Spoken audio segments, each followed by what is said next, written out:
چادر تو ای مادر.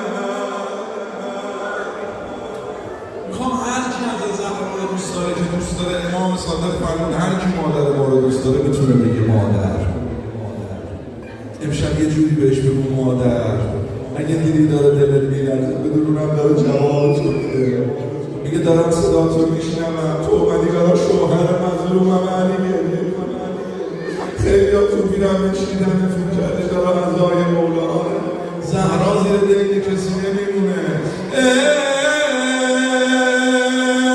مادر. یه جمله بگم دلم بیشتر بسوزه. امشب بگو جوان ندارم.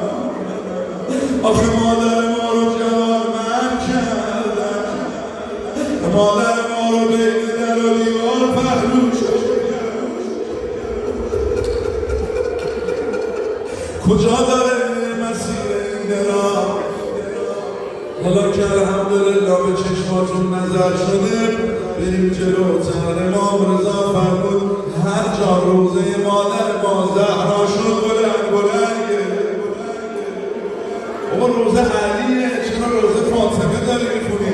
آخه امشب علی مجد و زهرا گریه میکرد. میگم جلو بر زدنه، خیلی بر زدنه.